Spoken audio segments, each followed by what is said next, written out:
Well, we've got a developing story right now involving the president's re-election team and a message it seems to be sending to African-American voters. The Daily Caller website found the video today that shows actress Tatiana Ali saying, quote, "It's on if President Obama wins a second term." Here it is. Obama has to get in the next 4 years.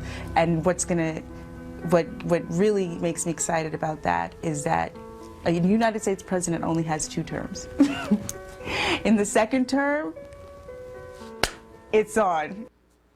And then she goes on to say, it's on, stand by, because we don't have to worry about getting reelected. Good luck, however, finding that video now, because it's gone from the website, and all references appear to have been scrubbed. We reached out to the Obama campaign to comment on why. So far, no response. Joining me now, David Webb. He's the host of the David Webb Show on Sirius XM Patriot and the co-founder of Tea Party 365.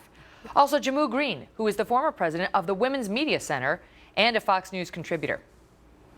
A little mystery unfolding at BarackObamaDotcom. Why would they post Tatiana only to remove her later, Jamu? Probably for this exact reason, that the media is going to focus in on one point made by a former actress from Fresh Prince of Bel-Air. Come on, she doesn't have any special insight into what the Obama campaign is doing. You don't think Tatiana got a hold of the re-election plan? Memos, but you know what? It is on. It's on like Donkey Kong for his supporters who think he's God and for his opponents who think he's the devil. Everyone is going to put a message out there about what is at stake. The gays and lesbians are going to say he's going to, finally evolve and support gay marriage. He says he's been evolving. The NRA is going to say he's going to take away all of our guns. This is how you gin up which they did. The base. That's exactly what's happening. She's exactly right. Yeah. But it's not so much that Tatiana and Axelrod are necessarily sitting down together coordinating on message. Right. But the reason this has become controversial and probably why the Daily Caller noticed it is because it echoes what the president himself said to Medvedev in an off-mic moment, right, last week, where he was sort of saying, I've got one more election. Trust me, I'll have more liberty after the election, or however he put it. Right. And what it is, oh, by the way, let's apply that people from Hollywood have great power when they're on the president's side, but when it might damage them, they're suddenly irrelevant. Tatiana's just an ex-actress. Well, in her defense, Tatiana, with all due respect to her, I've never heard of her who has a voice, and let's give her her right, whether you're on the left or the right. But it's not like she's Tom Hanks, who's visiting the White House and narrating his ads. I mean, do we have reason to believe she consults with David Plouffe? Right, but she is a black woman, and women are important in the black community to the vote. And we have a president right now that in the last couple of weeks has been in full mode with his supporters to shore up the black vote. This is, frankly, smart politics on his side and his team to keep reaching out that way. What's he saying to black voters with that?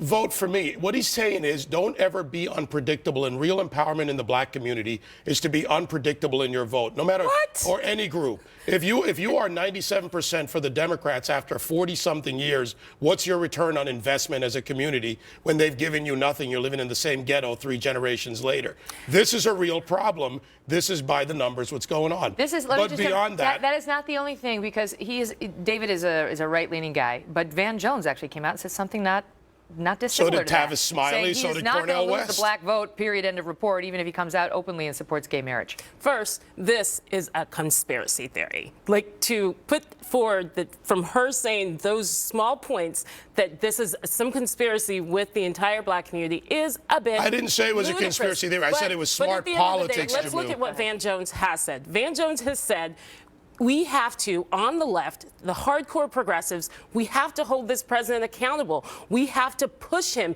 because guess what? At the end of the day, he's a moderate. And no matter how much the Republicans want to push this message that he's so far to the left, do you think he's a moderate? You've got this grassroots organizer do you think saying, he's a moderate we have to push him. Who's been acting like a moderate? Or do you think he's a liberal who's been acting like a moderate? I think he's a moderate who's been acting like a moderate with a Congress who's been acting like a bunch of spoiled brats. And so, yes, at the end of the day, but wait, because the fear on the other side is that he is a liberal who's been either acting like a liberal or acting like a moderate at best, if depending on your perspective, and that if he gets the second term, he'll be a liberal acting like a liberal.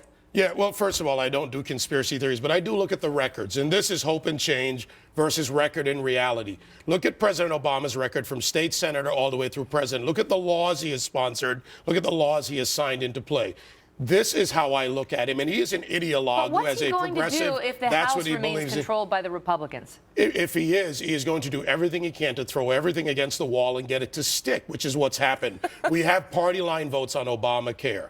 We have all the issues that he's put out that have failed. Stimulus. We have the failures in these bailouts. President Obama cannot wave a wand and No, he make can't. gay marriage. He's not king But by Obama. the way, most black women, and this is shown in the California vote on gay marriage, are against gay marriage. And by the way, on immigration, Megan, he will push to that by saying, He's I'm going got to restart leeway the on DREAM immigration. Act. He's got- This is a guy in a re-election mode who will do anything possible to get a vote. Let's look I at what gotta he leave it at said. that. I gotta He leave it said at that he'd 'cause of the fix tornado immigration, put the health care law into action, rebuild infrastructure, and revive Okay. Oh, you mean like the manufacturing. California Seriously, rail gotta to go. nowhere? Gotta go because That's our a friends good in plan. Texas are in danger. Guys, thank you both so much. Jamui.